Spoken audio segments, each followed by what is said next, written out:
Et pour la première fois, donc Paris et sa région passent en alerte rouge canicule. En tout, 20 départements du Nord à l'Île-de-France sont concernés. 60 restent placés en alerte orange. Illustration ce soir avec Kelly Lafin qui est à Paris sur le bassin de la Villette. Alors il a fait très chaud déjà aujourd'hui à Paris, mais demain ça sera pire, Kelly.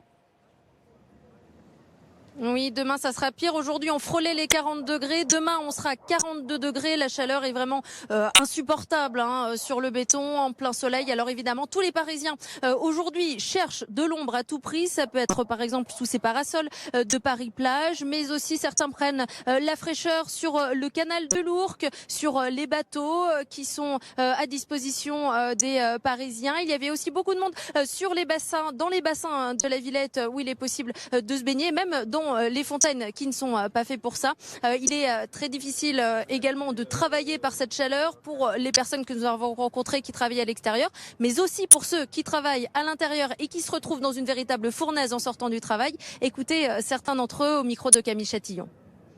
Ça ne me surprend pas, il fait super chaud, c'est pas vraiment tenable à Paris, qu'on n'a pas les infrastructures pour, on n'a pas la clim en général dans nos appartes. Donc c'est vrai que c'est un peu dur à supporter, mais voilà, demain c'est fini normalement. C'est vraiment étouffant, les appartements, on n'arrive pas à... On ferme les volets, c'est... Vivement que ça passe un petit peu la chaleur. Concernant cette alerte rouge, les Parisiens que nous avons rencontrés se montrent plutôt résilients. Ils nous disent que ça ne les surprend pas car cette chaleur est particulièrement intense. Mais pour eux, il va falloir s'y habituer. Ils se montrent donc philosophes et estiment qu'il faudra faire avec ces pics de chaleur à l'avenir.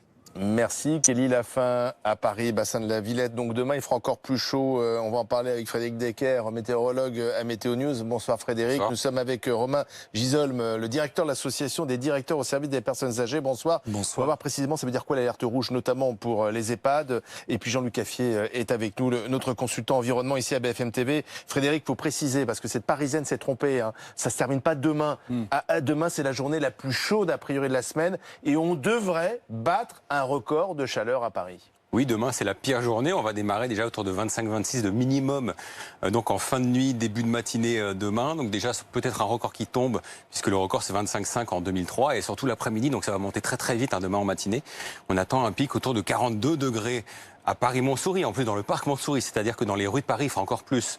Donc 42 degrés, sachant que le record est de 40 degrés 4 en 47. Donc effectivement, ce record va très probablement tomber. Alors déjà, aujourd'hui, les températures avoisinent les 40 un peu partout en France. Mais alors c'est étonnant cette carte, où finalement il fait meilleur en Corse, dans le sud-est, que demain dans le nord, dans le Pas-de-Calais, en région parisienne. On va connaître finalement des situations qu'on n'a jamais connues dans ces régions-là, dans ces départements. Oui, c'est vraiment inédit. Effectivement, des 40 degrés dans le nord, on n'a jamais vu ça. Les records sont plutôt autour de 37-38.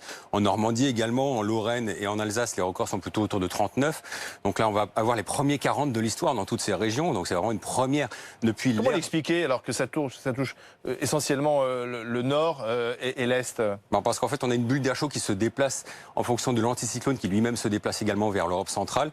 Donc le flux de sud, petit à petit, reporte cet air chaud vers le nord. Et donc forcément, vers le sud et l'ouest, ça commence à descendre. En revanche, sur tout le quart nord-est, un large quart nord-est même, jusqu'en Normandie, jusqu'au centre, ça continue de monter demain. Jean-Luc Caffier? Est-ce qu'il y a des risques d'orage aussi? Parce que là, on parle de la canicule, mais on connaît les effets dominos. Il y a eu canicule, pollution, incendie, etc. Est-ce qu'il y a des risques d'orage violents avec cette masse d'air très chaude qui va rencontrer une masse d'air froide? Déjà demain, on attend localement quelques orages isolés, mais potentiellement violents, notamment là où il aura fait très très chaud, c'est-à-dire sur les Hauts-de-France, sur le bassin parisien, la Normandie ou encore le Nord-Est. Ça pourrait être fort. Et vendredi, entre vendredi et samedi, donc on a ce front froid qui va buter sur l'air très chaud, qui pourrait effectivement occasionner des orages très violents. Alors, alerte rouge, ça veut dire quoi pour le personnel qui travaille auprès des personnes âgées?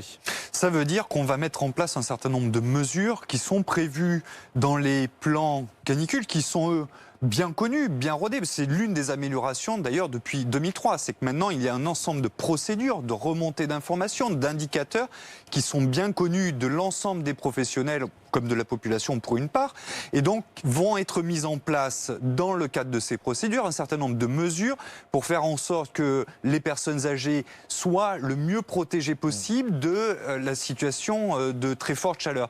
Pour autant, on voit bien que les indices, les indicateurs, le fait que ces périodes de canicule se renouvellent alors qu'il y en a eu une récemment, ce qui peut faire penser également à l'épisode caniculaire de 2003. Donc tout cela reste très inquiétant, d'autant plus inquiétant que nous savons que ce secteur est extrêmement sous-doté, notoirement sous-doté, et que, bien sûr, il fonctionne déjà à flux tendu, et donc il ne peut pas suffire que l'État dise, voilà, il y a des mesures, il y a des procédures à mettre en œuvre, et les professionnels vont redoubler d'activité, parce qu'ils ne sont plus en situation de redoubler d'activité. Édouard Philippe était cet après-midi dans un EHPAD en région parisienne, donc pour montrer la mobilisation du gouvernement. Dire, contrairement à 2003, on est mobilisé, on est dans la prévention, on ne se fera pas surprendre. Vous avez raison, Olivier Truchot.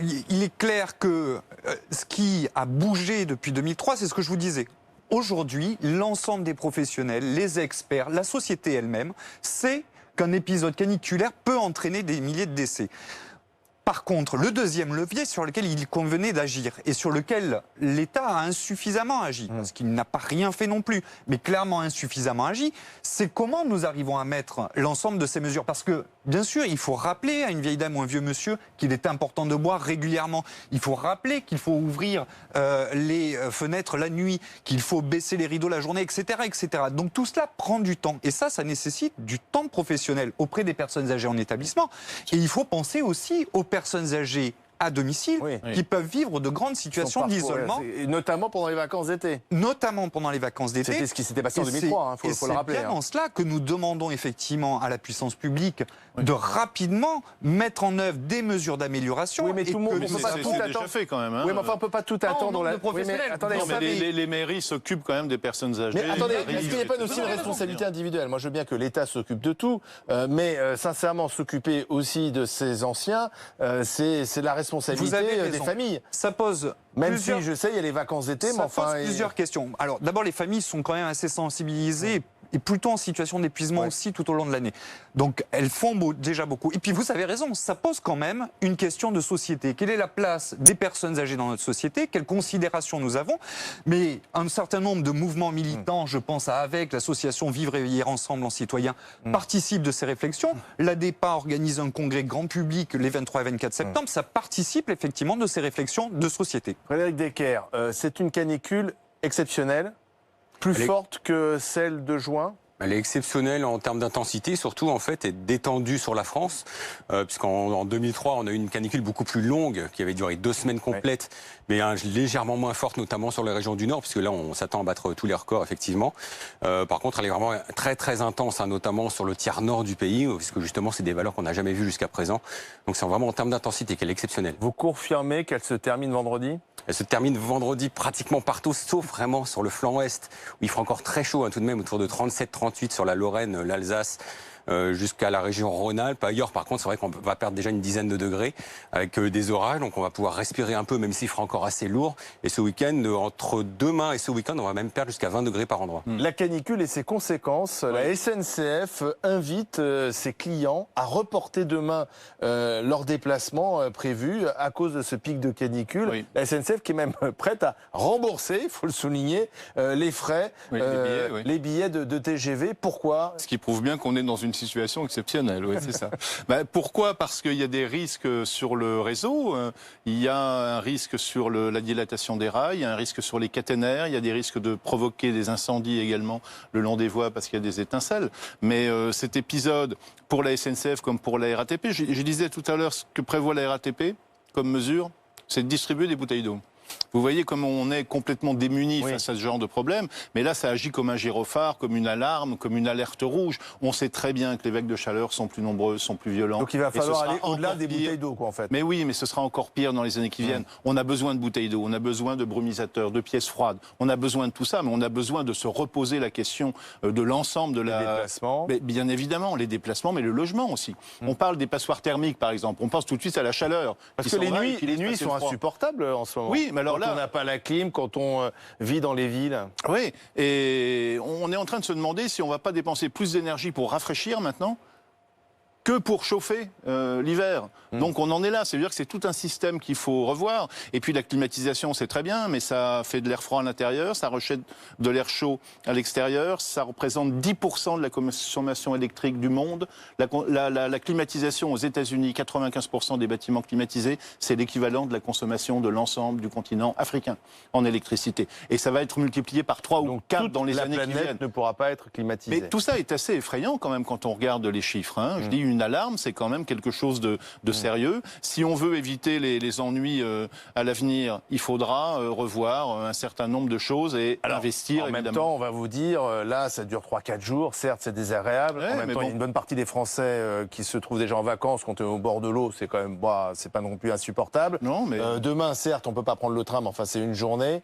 Non, mais il y a des situations à risque aussi. Bon, il y a le sport, vous en avez parlé tout à l'heure pour le Tour de France. Est-ce qu'on va continuer à faire des étapes à 45 degrés bientôt? Vous voulez organiser le Tour de France au mois de novembre maintenant? Mais non, mais il va falloir réfléchir à ça. Hein. Il y a le football qui va repartir au mois d'août. Là, on continue à jouer à 45 degrés ou pas. Il y a les festivals de l'été. Il y a des milliers de spectateurs qui passent une journée sous le soleil en attendant en écoutant les concerts. Est-ce qu'on va continuer à le faire de la même manière ou est-ce qu'il faut revoir un certain nombre de choses? Il faudra peut-être, c'est ma dernière question, Frédéric, revoir aussi peut-être même les seuils d'alerte, parce que si c'est canicule tout le temps, forcément on arrêtera de dire alerte rouge tout le temps. En fait, les seuils sont en plus définis par rapport à une normale climatique et donc un écart par rapport à cette normale. Donc la normale, elle évolue de tous les ans, finalement, bien sûr. Elle a déjà augmenté de 2-3 degrés depuis 40-50 ans. Et donc forcément, dans quelques années, avec des seuils plus élevés par rapport à des normales plus élevées, effectivement, on aura sans doute des températures de seuil un peu plus élevées. Merci à tous les trois.